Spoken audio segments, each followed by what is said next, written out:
Hey everyone, today is going to be a different kind of video.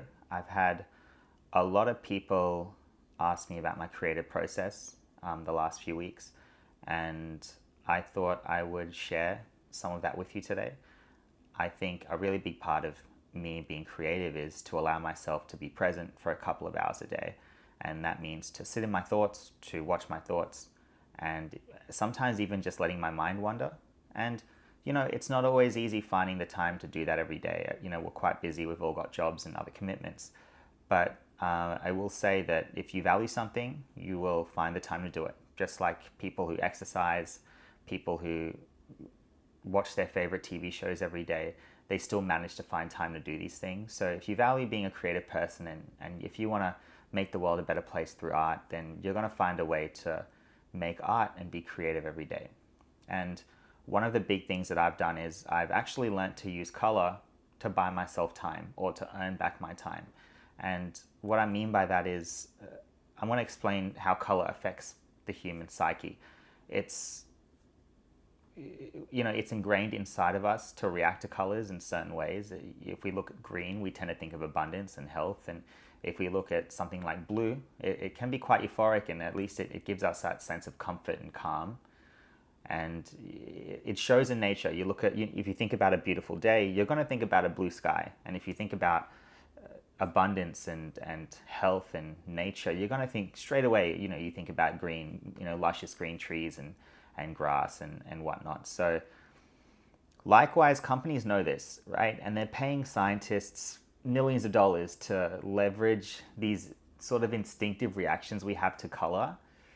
They pay them to use that instinct against us, to consume more and to use more of their products and buy more of their products. So, it's time we took, I believe it's important we take that control back and we start sort of reprogramming the way we use a lot of our devices.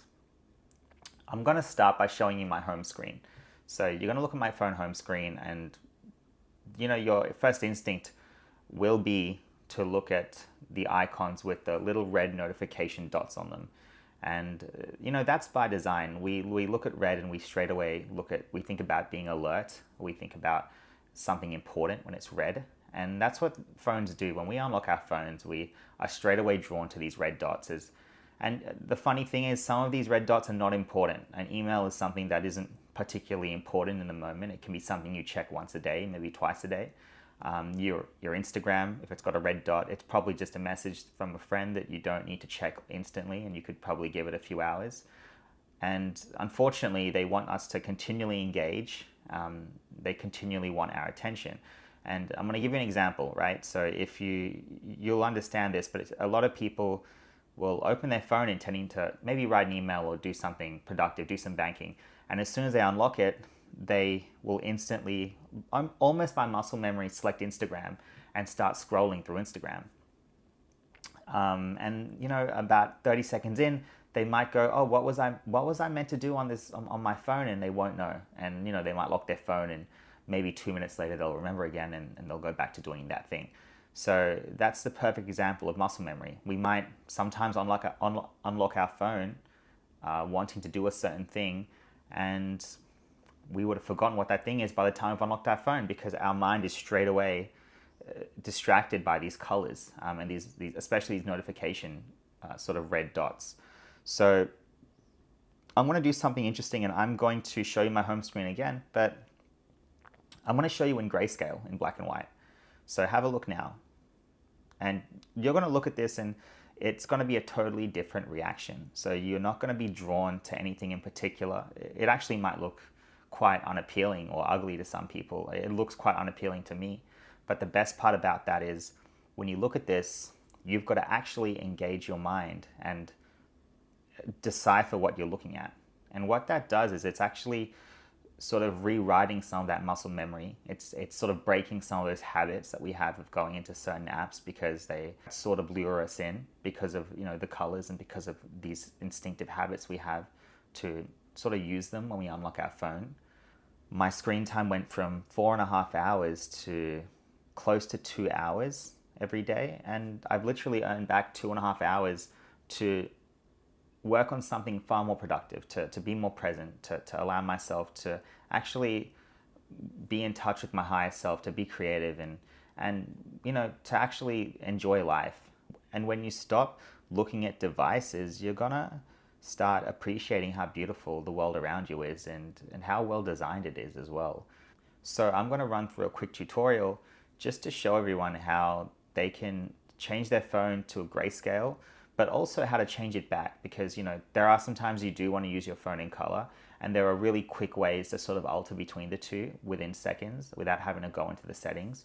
So just follow along with me. I'm going to share my screen and I'm going to explain how to set your phone up so you can change between color and black and white very simply and almost instantaneously. And it's super helpful, and you're going to notice a huge difference. So we start in settings and then we go to accessibility, and then we select display and text size. We scroll down to color filters and we turn it on, and we check that we have grayscale selected. Now we go back again, so we're back in accessibility, and we scroll all the way down to accessibility shortcut. Now we select color filters. Now we go back and we're going to scroll all the way up, and you can see touch there. So we'll select touch, and at the very bottom here it says back tap. So we'll select back tap, we select double tap, and we tick accessibility shortcut. And we go back and back again. So let's go to our home screen. And essentially what we've done here is we've set up our phone so that it can be switched between color and grayscale by tapping the back of our phone twice. So if you tap your phone at the back twice, it goes to color. If you tap it twice again, it goes back to grayscale. So this way, if you need to use your phone in color for whatever reason at a moment's notice, you just tap the back of your phone twice. So most iPhones have this feature. I think any iPhone past 2014 would have this feature, this back tap feature. So it's super accessible.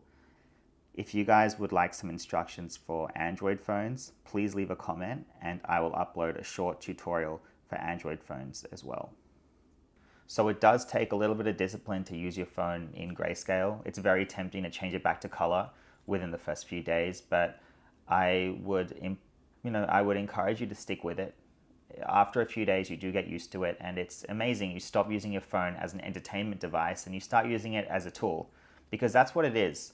And you get into this habit of unlocking your phone, seeing it in grayscale, and almost immediately wanting to do what you need to do and get off your phone, which is great, because then you get to be outside and be with your loved ones and be in nature and actually experience life. We do know time is transmutable. As humans, we have the ability to make time go extremely fast or very slow. And something like a phone, it does make time go much faster than it should.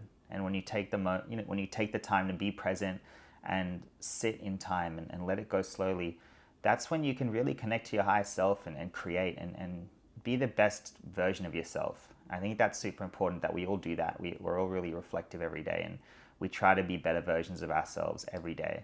So I don't know how many people this video will help, but if I've helped at least one person save an hour a day, then I've done my job. And with that, I'm going to sign off.